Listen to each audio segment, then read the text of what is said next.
Dapat lagi, Cek. Boom. Cek. Boom. Hinggas. Cek.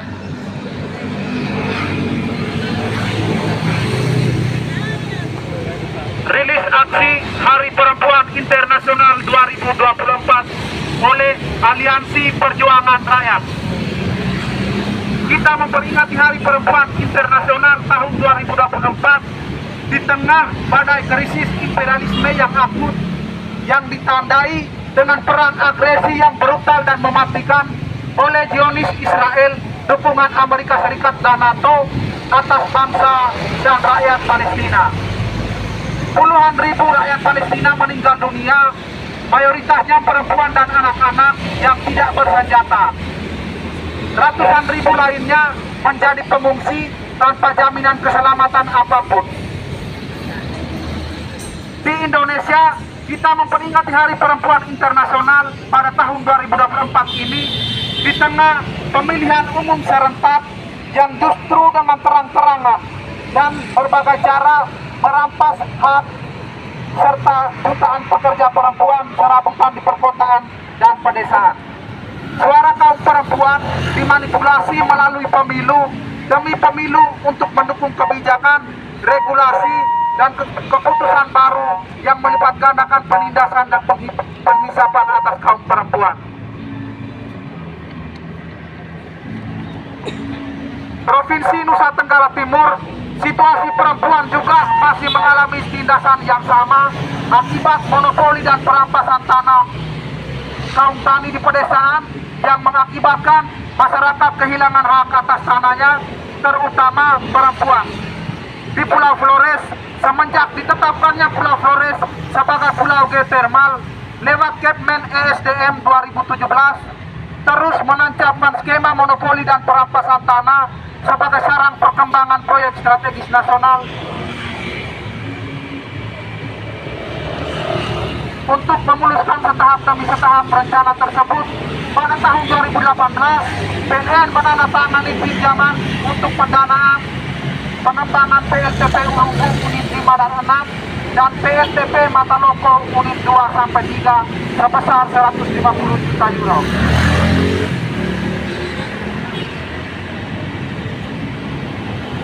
Begitu juga di Kabupaten TTS, di Desa Linabutu Besipae, sampai saat ini masyarakat khususnya perempuan dan anak-anak masih merasakan trauma dan ketakutan akibat kriminalisasi, represif, dan intimidasi yang terus dilakukan oleh aparat negara, dalam hal ini polisi dan TNI yang hadir sebagai tameng untuk menguruskan skema perampasan dan monopoli tanah oleh negara lewat pemerintah Provinsi NTT yang sejatinya bukan untuk kepentingan rakyat, tetapi untuk kepentingan borjuasi besar komprador dan pengusaha asing. Di Kabupaten Malaka, industri tambak garam direncanakan akan mencapai target lahan 2.500 hektar. Lahan seluas ini berada di 16 desa dalam 4 kecamatan.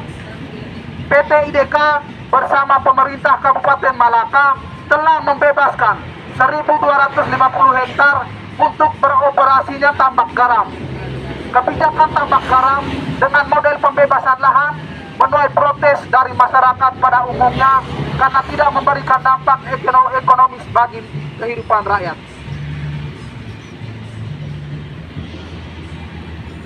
Atas dasar situasi di atas, kami dari Aliansi Perjuangan Rakyat menuntut: 1. Hentikan diskriminasi terhadap kaum perempuan. 2. Hentikan monopoli dan perampasan tanah untuk proyek strategis nasional. 3. Jalankan reforma agraria sejati dan bangun industrialisasi nasional. 4. Usut tuntas pelaku kekerasan seksual dalam kampus. 5. Wujudkan pendidikan yang ilmiah, demokratis, dan mengabdi kepada rakyat. 6. Cabut Perda nomor 1 tahun 2024 dan turunkan tarif parkir. 7. Turunkan harga sembako. 8. Hentikan segala bentuk tindakan represif, intimidasi, dan kriminalisasi terhadap rakyat yang berjuang. 9. Cabut SK Bupati Manggarai tentang penetapan BKP untuk penetapan PSBB Ulu di Pocoleong. 10. Cabut Kepmen ESDM tahun 2017 tentang penetapan Pulau Flores sebagai pulau geotermal.